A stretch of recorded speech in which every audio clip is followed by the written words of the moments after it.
মাননীয় প্রধানমন্ত্রী রক্ষা করেন প্রতিশ্রুতি, ভোটের আগে বলেছে সেতু করে দিবেন, দল মত যার যার সেতুর দাবি সবার। মাননীয় স্পিকার সেতু মোদের অধিকার, তথ্যমন্ত্রী পার্থ ভাই আগের কথা ভুলি নাই, নির্বাচনে বলেছেন সেতুর জন্য লড়বেন। হাফিজ ইব্রাহিম ভাই, নয়ন ভাই সেতুর কথা বলেন ভাই, মন্ত্রী এমপি স্পিকার নীরব থাকিবেন না আর, সেতুর কথা বলে বলে ভোট নিয়েছেন জনতার, এবার সেতু না হলে এই জনতা উঠবে জ্বলে। ভোলার গ্যাসে সবাই নাই, সেতু চাইলেই কষ্ট দেয়, গ্যাস যদি নিতে চাও ভোলা বরিশাল সেতু দাও, সেতু ছাড়া ভিন্ন রাস্তা ভোলাবাসী মানবে না। বিসমিল্লাহ বলে শুরু করেন, আল্লাহর সাহায্য পাবেন।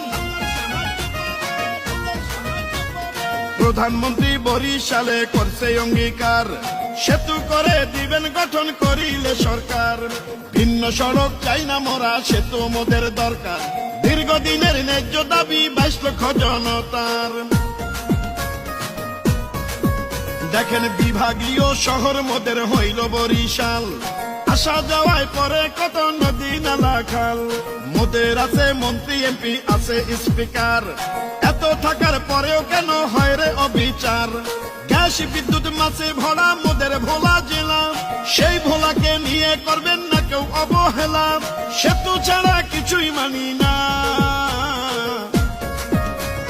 মাননীয় সরকার সেতু মোদের অধিকার, কষ্ট আর দিয়েন না স্যার, সব ক্ষমতা আল্লাহর, মন্ত্রী এমপি স্পিকার নীরব থাকিবেন না আর, সেতুর কথা বলে বলে ভোট নিয়েছেন জনতার, সেই জনতা সেতু চায়, না হইলে আপনাদের দায়, এবার সেতু না হলে ভোলাবাসী উঠবে জ্বলে। আমরা বড় অসহায়, সেতু ছাড়া বাঁচা যায়, বিরোধিতা দেখবো যার সেই ভোলার গাদ্দার, গাদ্দারের ঠিকানা এই ভোলাতে হবে আগে। ভোলার গ্যাস সবাই নাই, সেতু চাইলেই কষ্ট দেয়,